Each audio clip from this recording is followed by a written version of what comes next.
Welcome to The Great War Chronicles, a podcast series that takes you on a journey through the harrowing and inspiring stories of World War I. Through the voices of those who lived it, we bring to life the experiences, emotions, and sacrifices of a generation caught in the midst of one of the greatest conflicts in history.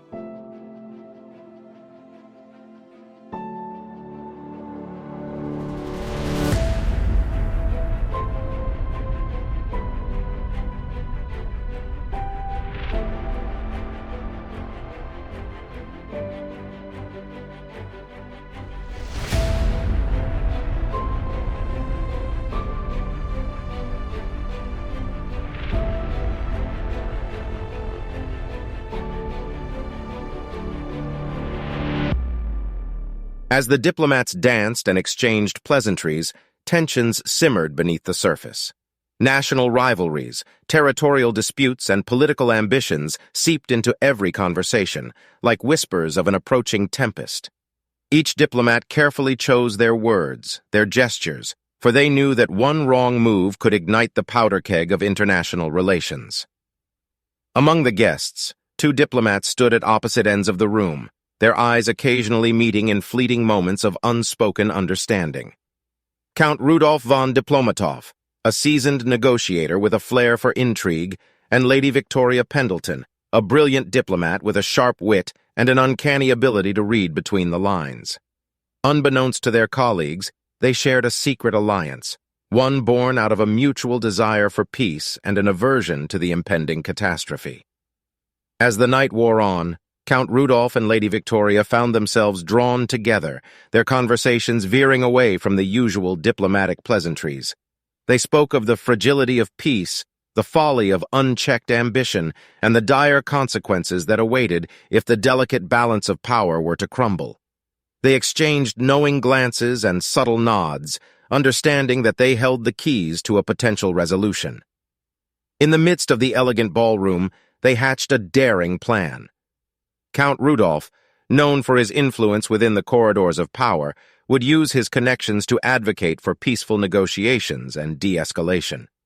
Lady Victoria, with her persuasive charm, would discreetly gather like-minded diplomats, forming a network of peace-seeking agents within the very heart of the diplomatic community. Their alliance became a beacon of hope, a glimmer of light in a world overshadowed by the clouds of war. They understood the gravity of their mission and the risks involved. The road ahead would be treacherous, filled with obstacles and opposition from those who believed in the inevitability of conflict. But their resolve was unyielding. Count Rudolf and Lady Victoria knew that they held the power to change the course of history, to extinguish the flames before they consumed nations and shattered countless lives. With every step they took, they remained acutely aware of the weight of their decisions, the lives that hung in the balance. And so, as the ballroom emptied and the echoes of music faded away, Count Rudolf and Lady Victoria embarked on their secret mission. The dance floor had transformed into a battleground of ideas, where the fate of nations was determined not by bullets and bombs, but by the power of diplomacy and the audacity of hope. Little did the world know that the seemingly frivolous dances and polite conversations in that ballroom would serve as the birthplace of a clandestine movement for peace, a movement that would strive to avert the impending catastrophe and rewrite the narrative of war. The storm clouds gathered on the horizon, but amidst the chaos and uncertainty, a flicker of optimism remained. Count Rudolf and Lady Victoria, bound by their shared vision and determination, stood as beacons of hope in a world teetering on the brink. And so, their journey began, driven by a conviction that peace was not an unattainable dream, but a fragile possibility waiting to be nurtured. The seeds of conflict had been sown, but the future was yet unwritten.